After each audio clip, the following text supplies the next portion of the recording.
Good evening, everyone, and welcome back to Lyle Customs. Today, I'm showcasing a model that I painted over the weekend. Before I show off some of the painting process, I wanted to spend a few minutes talking about the lore surrounding this fantastic miniature. Straight from Wizkids, this model will run you about $15. It actually took me a little while to realize this, but this isn't just a generic Sphinx. It's Isperia, a character from the Magic the Gathering plane of Ravnica. Known as Isperia, Law Incarnate, she served as the Guildmaster of the Azorius Senate. As you can see, she's a regal sphinx adorned with gemstones and gleaming metallic armor, but as soon as I saw the model, I knew that I wanted to take it in a different direction. Isperia appeared on several Magic the Gathering cards over the years, but one card in particular really stood out to me, Assassin's Trophy. The artwork depicts a massive sphinx statue reclaimed by moss and vines deep beneath the city of guilds, hinting at her eventual downfall. The flavored text reads, "A power vacuum for the Azorius, a trophy for Vraska," which informs the reader of Vraska's role in petrifying and collecting the Great Sphinx as a trophy in the bowels of the Great City. That tiny piece of lore made me appreciate the character even more. Maybe someday I'll pick up another one, just to see how well I can do. Maybe I'll follow along and paint something that's similar to the incredible artwork by Scott M. Fisher on Isperia's Supreme Judge, or Greg Staples' Isperia the Inscrutable. But for this one, I just want to create my own interpretation. So with that out of the way, let's jump into the painting process. The first thing that you'll notice is that I'm shaking up two paints that did most of the heavy lifting on this project, Gryph-Charger Grey Contrast Paint and Lead Belcher, both from Citadel. After priming the model, I jumped into applying Gryph-Charger Grey. My first point of attack was the massive and glorious wings that Isperia has. I thinned it down to roughly a 50-50 mixture with water before brushing it over the entirety of each wing. Even at that dilution, the contrast paint works incredibly well, as I brush along the wing here, you can immediately see the difference it makes. When you compare the painted wing to the untouched wing side by side, it's amazing how much depth a single coat can create. When it comes to priming the model, I also didn't use just a single coat of white primer. Instead, I used a navy blue base coat and then highlighted it with a zenithal paint of white from the top to create great highlights that I could take advantage of with the speed paints. Here on the body of Isperia, you can notice the effect that a single coat of Lead Belcher had across the whole body. It really captured the armor and allowed the gemstones to pop. Now we come to the fur.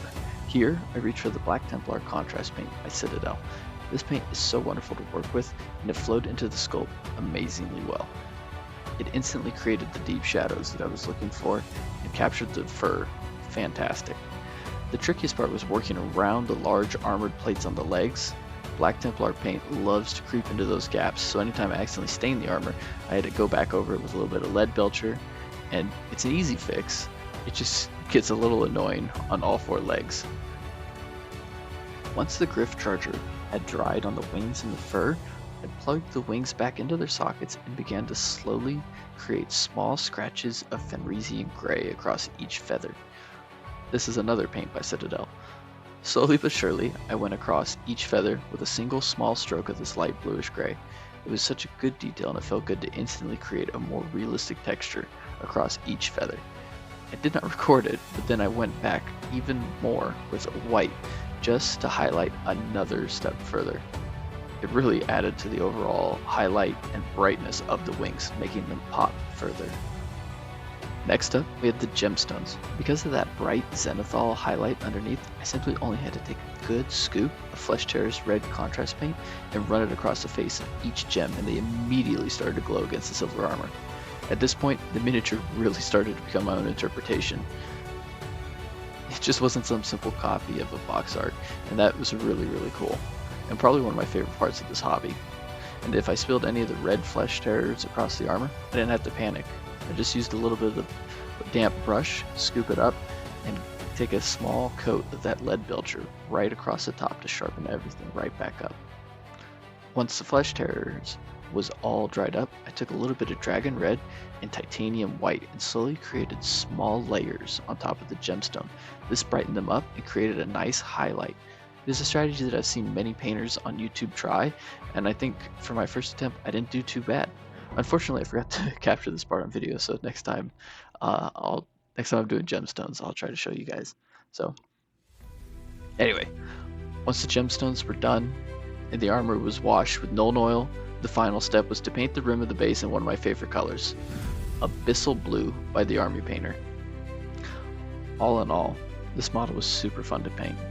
And it's funny, because I was scared to paint it for the longest time, because it's a big mini. If it's a bigger mini, that means it's going to be harder to paint, right? But in many ways, this was actually easier.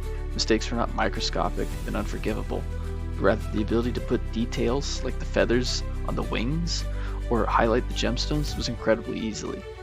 So, if you're just starting out at the hobby, I would recommend to grab a figure and just go to town. But don't grab a little one, grab a big one. Slap paint across that model, learn techniques, and different ways the colors could go together. Because I learned a lot with this miniature, and I thought it was pretty experienced, but I'm really happy with it.